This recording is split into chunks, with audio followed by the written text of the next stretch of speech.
So I do policy work for the National Domestic Workers Alliance, but I'm not really going to talk about policy very much. I'm mostly going to talk about organizing, which makes me joyful because the affiliates that we work with and who organize are innovative, they are creative, they are scrappy, and they have a lot for all of us to learn, especially in the light of cases like Harris v. Quinn and the Friedrichs decision.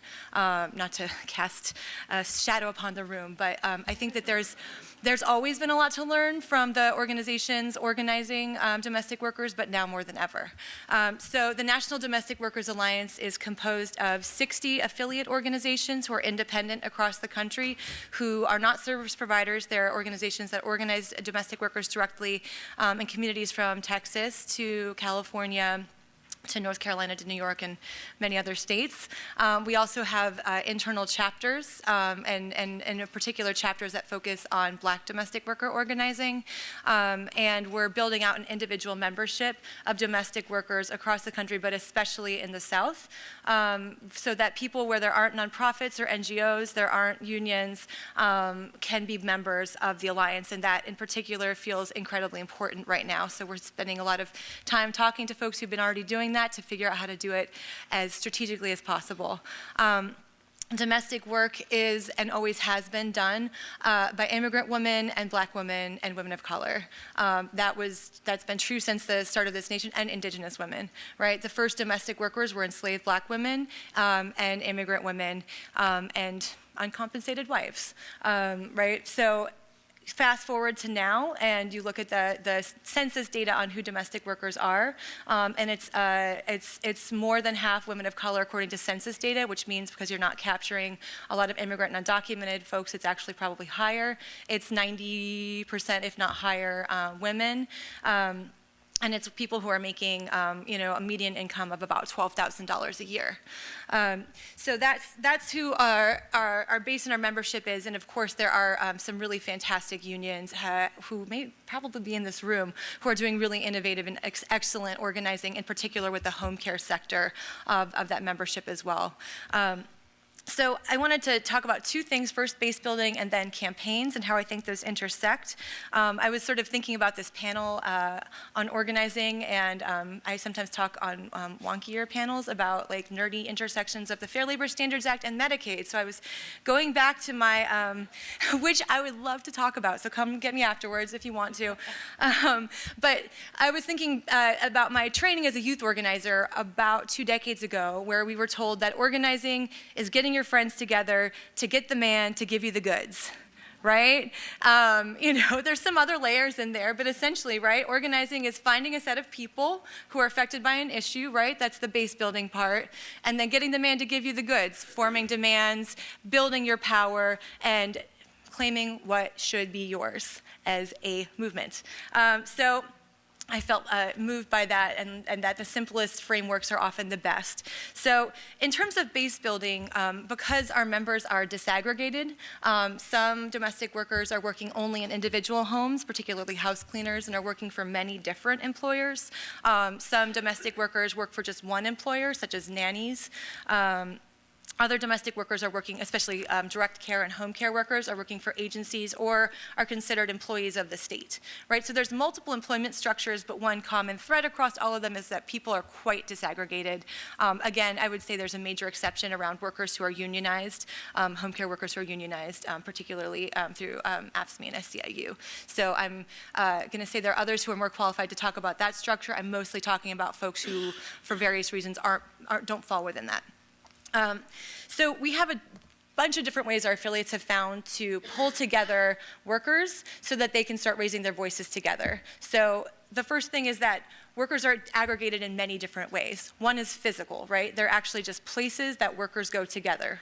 To organize nannies, you will go to the park in rich neighborhoods, right? You do. People do it every day. So there's places that are physical aggregators. In some places, for example, actually I know some of our friends in the union have looked at check cashing places as a place that is an aggregator of workers in certain domestic worker industries. There are physical places you go and you talk to people and you say, hey, do you want to join this movement?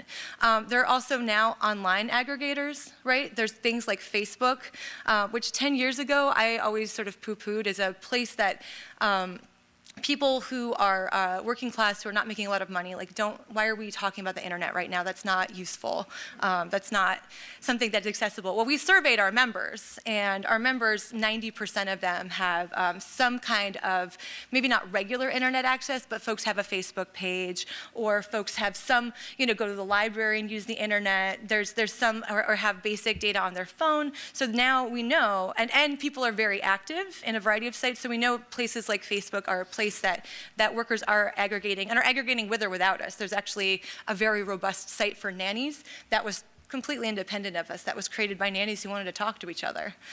So we know that online is a place that people want to talk to each other, and you have to make sure that when you create those kinds of sites, what I'm learning from our digital media organizers, who are much more knowledgeable than I am, is that you have to not try to control those spaces too much. You have to let people create robust communities of inquiry and discussion together, but that's another place that people are aggregated. The final aggregator right now are online digital companies, so places where workers, domestic workers, are going to look for work. And we've explored creating partnerships with some of those groups whose practices that we think are okay, and explored finding ways to partner with them so that we can talk to the workers who are on their sites, so that we can have access to 10,000 workers in a state where otherwise we wouldn't have been able to find those workers. And that's been something new that we continue to explore, but it's particularly important in places where workers are not actually physically aggregated. So again, direct care work in particular, people are not necessarily so connected in one place. So I think all of those experiments and all of those things are really important as we move forward, and we're all going to be much more aggressive in needing to reach our members and activate our members.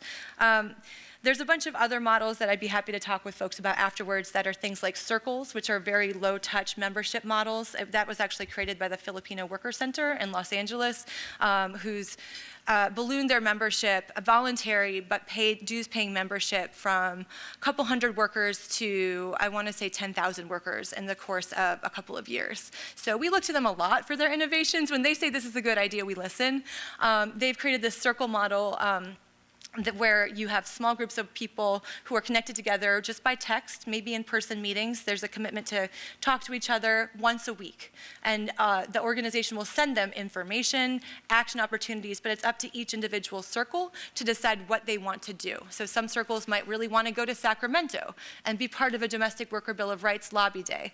Other circles may really just want to be part of wellness, and other circles may want to be part of the campaign that goes after really bad agencies.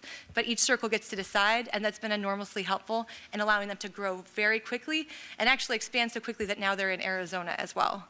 So we're looking to that and thinking about how we can use that and build that out as well. The other thing I wanted to mention with base building is that our membership is composed of domestic workers who are, like I said, incredibly diverse, and it would be a disservice if I didn't talk about the fact that our members are mostly coming out of affiliate organizations that are based on identity, right?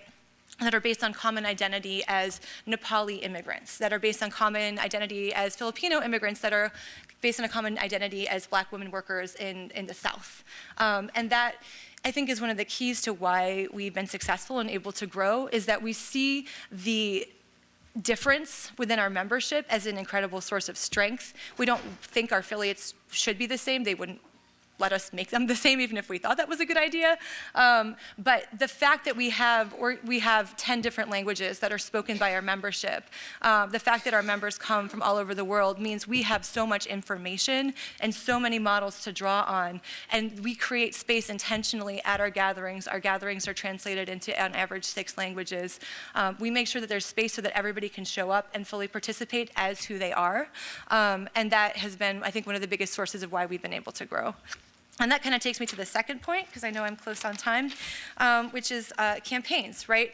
People don't just join things to join things. Well, sometimes they do, but people usually join things because there's a meaning for them in joining. They'll get something. They'll have a sense of purpose. They'll win something.